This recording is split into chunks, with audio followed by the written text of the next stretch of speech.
Hey Canucks fans, let's talk about the roster battle for the 12th and 13th forward spots on the Vancouver Canucks. I'm Canuck Clay. I'm the founder of the GLCPC, the Good Looking Canucks Positivity Club. This is my Canucks take on one take. It's Clay's Canucks commentary for Monday, August the 16th. If you're new, you know what to do. Hit the subscribe button for Canucks insight that's positive, timely, and trustworthy. Thanks to everyone who joined me for my live stream last night. We had a lot of fun, as we'll always do on a Sunday night. Reminder that next week it's on Saturday night because I'll be out of town on the Sunday, but I'll remind you about that as we get closer to the weekend. And yeah, today, first day back in the car with my shirt and tie on. First day back at work after a 2-week vacation, as many of you know. Had a few meetings, catch up, a site visit this morning, but now I'm able to record for a few minutes and back in my familiar confines of my car.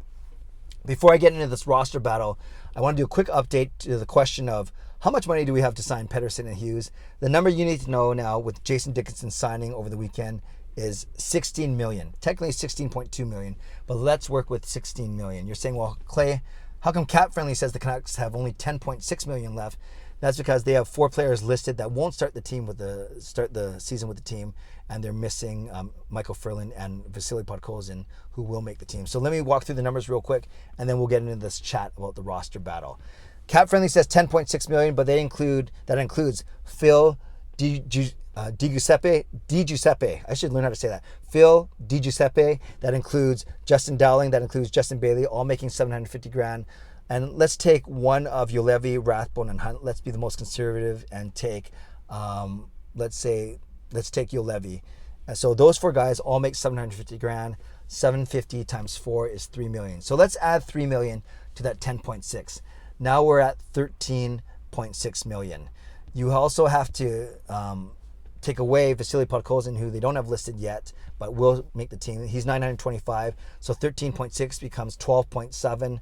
But then you have to add Michael Furlan's 3.5 million LTIR that the Canucks will be able to use. So 3.5, add that to the 12.7, and you get to your 16.2 million. Let's make it easy, 16 million. So the Canucks have $16 million to sign Pettersson and Hughes, whether that's 2 short-term bridge deals or 1 long-term with 1 bridge. They have $16 million to play with. So anytime, if you see 10.6, you know that's wrong because that's cap friendly but not updated. If you see 12.7, you know that's wrong because that doesn't include Michael Furlan's LTIR.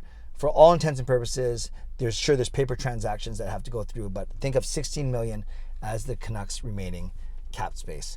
Okay, let's talk about the battle for the 12th forward spot, the right wing on the 4th line. And before I get to that, I just got to practice the name, Phil Giuseppe. Okay, I'm ready. Okay, we know that the top 9 is going to be some combination of Pettersson, Besser, Miller, Horvat, Hoglander, Garland, Dickinson, Pearson, and Podkolzin. Those are the top 9, however you want to put them in. We know that Brandon Sutter at $1.1 million is coming back for 1 year, 4th line center. We know that Tyler Motte will be a mainstay on that 4th line. So really, we're looking at 2 spots, the 12th forward spot and the 13th forward spot. I believe the Canucks are going to carry 1 extra forward and 2 extra D-men, right? 13 forwards, 8 D-men, 2 goalies to make your 23-man active roster. There's also a rumor actually that Tyler Motte won't be ready for training camp, but for our purposes today, let's say that he is ready for the opening night. So it's Sutter, it's Motte, and it's someone else. I think there's 6 candidates for this position. Matthew Highmore, Zack, MacEwen, Jonah Gadjovich, Phil Giuseppe, there I said it, Will Lockwood, and Justin Bailey. So let's talk about each of those guys really quickly, and I'll give you who I think it's going to be. I think it's going to be Matthew Highmore.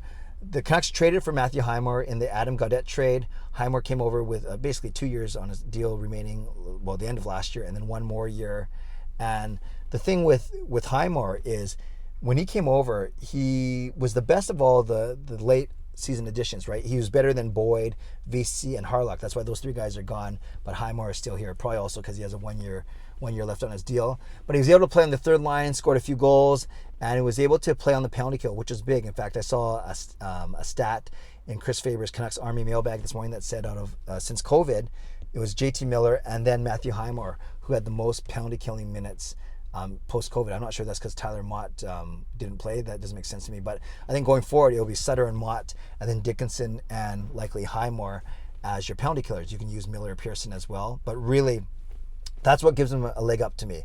Not only the experience, the showing, but his ability to kill penalties. So my odds-on favorite for that fourth line right wing spot is indeed Matthew Highmore. Now, there's two guys that play bigger, Zack MacEwen and Jonah Gadjovich. I'd say MacEwen has the leg up on Gadjovich just because of experience, although he hasn't really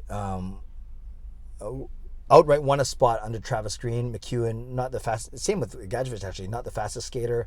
Decent hands for a big guy, obviously big, rugged. So if the Canucks need to go with a bigger lineup, or at least have that grit and that size in the lineup, you could go with MacEwen.